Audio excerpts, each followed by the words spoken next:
So ఈ రోజు మేము ప్రధాన ప్రతిపక్షమైన బీఆర్ఎస్ పార్టీ దగ్గరికి అండ్ ముఖ్యంగా కేటీఆర్ గారు వర్కింగ్ ప్రెసిడెంట్ కాబట్టి కలవడానికి వచ్చిన మేజర్ రీజన్ ఏంటంటే మేము ఎప్పుడైతే గవర్నమెంట్ ఫామ్ అయిందో అప్పటి నుంచి ఇప్పుడున్న పెద్దవాళ్ళు కాంగ్రెస్ గవర్నమెంట్ లో ఉన్న పెద్దవాళ్ళందరినీ కలుస్తూనే వచ్చాం, ఇప్పటికీ కలుస్తూ ఉన్నాము.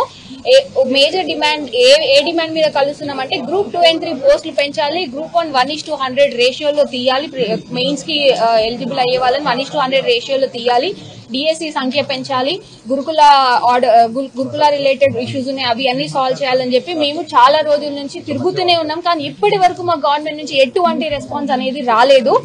సో మీరు ఎందుకు రెస్పాండ్ అవ్వట్లేదు ఏంటి? ఇప్పుడు మాట్లాడినప్పుడు మినిస్టర్స్ అంటారు మేము లీగల్ ఇష్యూస్ వస్తాయని అంటారు.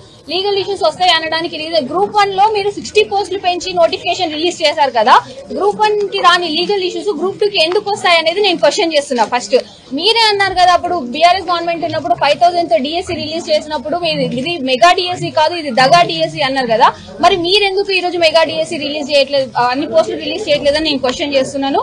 ఇంకా గురుకుల రిలేటెడ్ ఇష్యూస్ కూడా ఇప్పటి వరకు ఎవరు ఎటువంటి ఏ రకంగా స్పందన, మొన్న మేము ధర్నా చేసినప్పుడు కూడా ఎంతసేపు ఉన్నా మిమ్మల్ని పార్టీ వాళ్ళు రెచ్చగొడితే చేస్తున్నారు అది అంటున్నారు.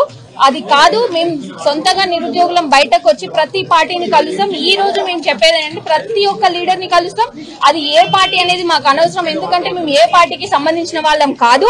ఎందుకంటే కొంతమంది పని కట్టుకొని కొంతమంది ఆవారగాలి పని చేస్తున్నారు, ఒక పార్టీలు రెచ్చగొడితే చేస్తున్నారు అంటారు. కాబట్టి నేను చెప్పేది ఒకటే గవర్నమెంట్ కి, మేము ఏ పార్టీకి సంబంధించిన వాళ్ళం కాదు.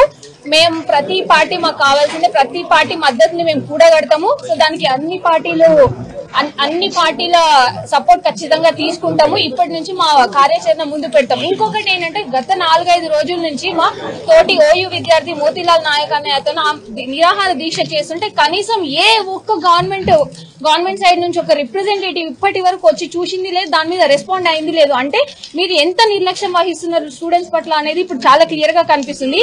ఇదే ఈ రోజున్న పెద్దలే ఒకప్పుడు మా దగ్గరికి వచ్చి మీరు 30 లక్షల మంది ఉన్నారు, 30 లక్షల మంది ఇంటూ 3 వేసుకుంటే 90 లక్షల మంది, ఈ ఈక్వేషన్ చెప్పింది ఎవరో కూడా కాదు రేవంత్ రెడ్డి గారు చెప్పారు.